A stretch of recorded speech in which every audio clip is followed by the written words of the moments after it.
It's November 24th, 1805. We're at the mouth of the Columbia River in what would one day become the state of Oregon.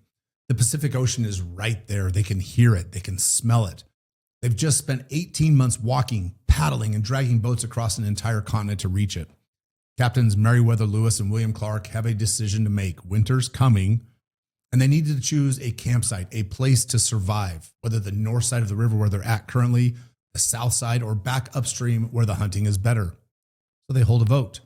Every member of the Corps of Discovery gets a say: the captains, the sergeants, the privates, the French-Canadian interpreters, the teenage Shoshone girl and her 10-month-old baby strapped to her back, and a black man named York, who is, at that moment in time, legally the property of William Clark. In November of 1805, on a beach at the edge of a continent, an enslaved black man and a Native American teenage mother voted on equal terms with the white men around them. The 15th Amendment, which would give black men the right to vote, was 65 years in the future. The 19th Amendment, which would give the women the right to vote, was 115 years in the future. And the Indian Citizenship Act, which would give Native Americans the right to vote, was 119 years in the future. But on that freezing afternoon in 1805, William Clark wrote down every vote in his elkskin journal, including Janey, the nickname for Sacagawea, and simply the name York.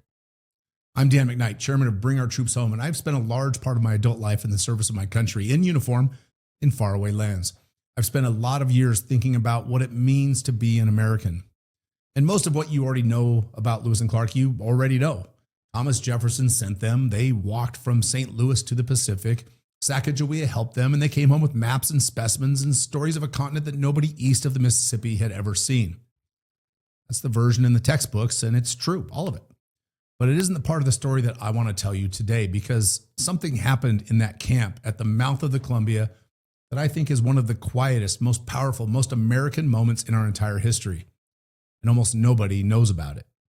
Let me set the scene for you. The Corps of Discovery left Camp Dubois near St. Louis in May of 1804, about 45 men total.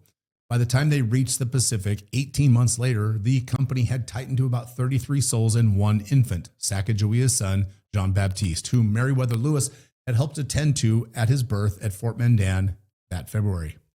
They had crossed the Rocky Mountains in starvation conditions. They had eaten their pack horses to survive. They had been saved by the kindness of the Nez Perce. And when they finally reached the Pacific in early November of 1805, they were soaked, they were exhausted, they were miserable, and they were out of options. The north shore of the Columbia, where they had first camped, was windswept. It was rainy. There was no game and no fresh water. They knew they had to move. There were three options: stay on the north side, cross to the south side where the local Indians told them there were elk, or travel back upriver to better hunting grounds at the rapids. Lewis and Clark could have just decided. They were captains in the military. They had military authority. Nobody in the company would have even questioned them. But instead, they took a vote. Clark recorded it in his journal for November 24th, 1805. Every name, every preference, including the name York, the man that Clark had owned since boyhood, inherited from his own father. York had walked the entire expedition. He had carried a rifle. He had hunted. He had fished.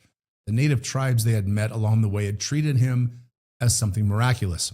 Many of them had never seen a black man before, and he had earned his place in the company by every measure that matters in the wilderness.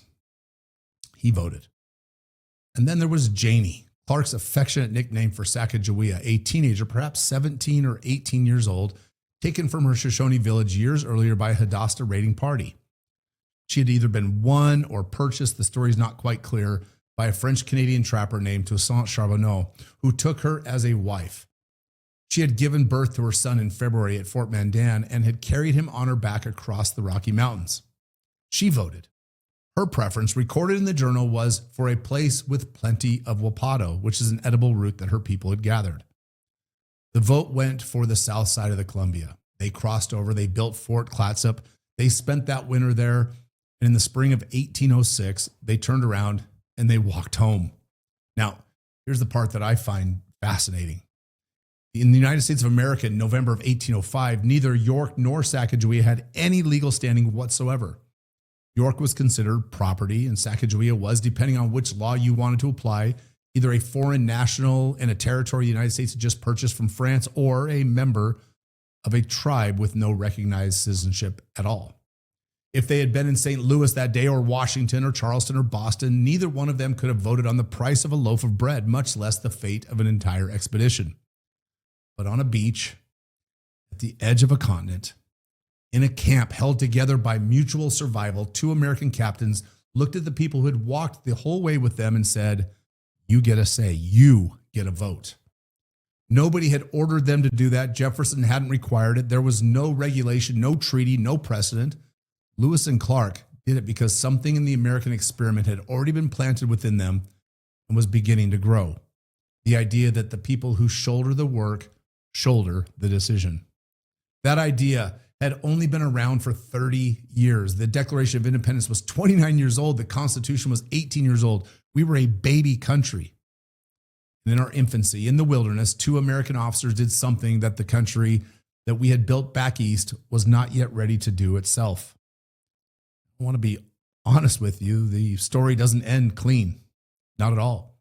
When the Corps returned to St. Louis in September of 1806, Lewis and Clark were celebrated as heroes. Every member of the company was given double pay and 320 acres of public land. Except for York.